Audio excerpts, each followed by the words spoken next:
మనలో చాలామందికి పల్లె పదాలు గ్రామీణ ప్రాంత జీవన విధానం గురించి తెలియదు. పూర్వకాలంలో కూడా అంటే గత 50-60 సంవత్సరాల క్రితం మనుషుల యొక్క జీవన విధానానికి చాలా మార్పు ఉంది.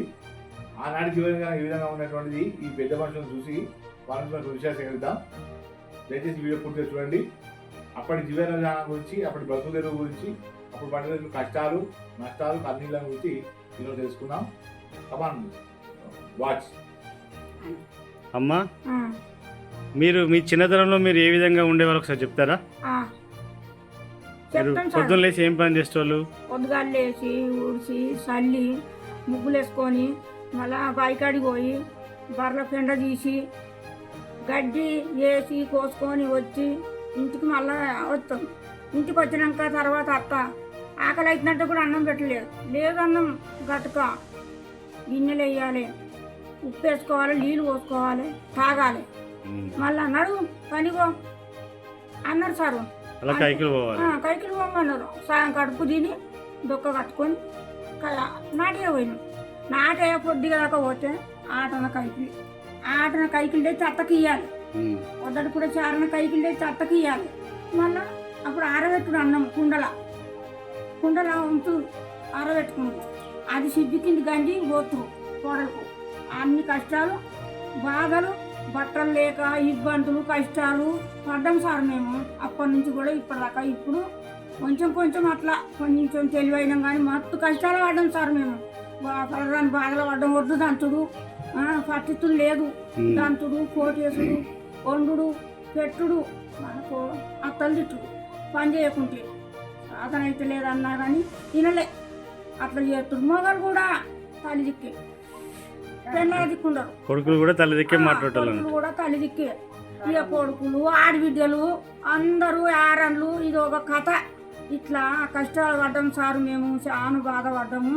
ఇప్పుడు మా కొడుకులు జర ఎదిగినాక కొంచెం మనమలు అయినాక కొంచెం సుఖపడుతున్నాం సార్. ఇప్పుడు మీ దయ వల్ల ఇప్పుడు సుఖపడుతున్నాం. కానీ మేము కానీ కష్టాలు పడ్డాం సార్. అప్పుడు ఊర్లో పన్న వేరే ఊర్లోకి పోవాలంటే ఎట్లా పోతుంది మీరు? ఎట్లా పోదామంటే నడిచిపోదాం. బట్టలు ఇట్లా భుజం మీద వేసుకొని అంటే సంచులా ఏంటి మిల్ల కట్టుకొని ఇట్లా అనుకుంటాం పోదాం. భుజం మీద వేసుకొని నడుచుకుంటా ఆడికి పోయి నడుచుకుంటా వచ్చి ఎంతలు ఉప్పు బాయిలో దిగాలి. పొద్దుగా బయలుతే నీళ్ళు ఇట్లా అనాలి. దోచుకొని నీళ్ళు ఇట్లా తాగాలి. ఇట్లా నీళ్ళు తాగి మళ్ళీ నడుచుకుంటూ పోవాలి. అప్పుడు ఇది బస్సులు ఆడి ఈ ఆటోలు ఆడి ఏం లేకుండా సార్. ఇక ఇట్లా బాధలు కూడా పడ్డాం మేము. నీళ్ళు దాక్కుండా కష్టపడ్డాం. ఎంత దూరమైనా ఎన్ని రోజులైనా ప్రయాణం చేసుకుంటూ పోయినాం. బట్టలు రైకి జాకెట్ రైకెళ్తే కట్టుకొని చేసుకొని పోడించుకుని ముంగట ఓడని కాకి ఇట్లా పోయినా కానీ మాట్లాడకపోదు. అప్పట్లెక్కల అన్ని బాధలు పడ్డాము సార్ మేము. కష్టాలు పడ్డాము. పచ్చ జొన్నలు 20 కిలోల జొన్నలు తెచ్చి మా అత్త 20 కిలోల జొన్నలు తెచ్చి రోజులో పోసి దంచుడు అవి దంచి చెరిగి మళ్ళీ ఎండ పోసి మళ్ళా పొడి కాగానే ఈసిరి మళ్ళీ ఎసరు పెట్టి గట్క కోసం ఆ గట్క తిండి. ఆ గట్కలకి ఏం కూడు పచ్చి పులుసు కారం. మటన్ తినాలంటే అది బంగారం. అట్లా అమ్మగించినాం సార్ మేము. కానీ ఆ రోజులే చాలా మంచిగా ఉన్నాయి కదమ్మా. మంచి రోగాలు లేవు మరి. గట్క తిన్నప్పుడే ఏ రోగం లేదు. ఇప్పుడు అన్నం తిన్నప్పుడు అన్ని బీపీలు షుగర్లు వస్తున్నాయి. ఇక అప్పుడు ఏ రోగాలు లేవు. పొద్దుమొక్కలు చల్లేదు గుళ్ళలేదు రోగాలు లేవు. ఇప్పుడు ఈ రోగాలు ఆ రోగాలు దావకండకు ఇన్ని పెడుతున్నాం సార్. లేనివాడైతే కూసుడే, ఉన్నవాడైతే బతుకుడే. ఇక ఇటువంటి పరిస్థితి వస్తుంది సార్.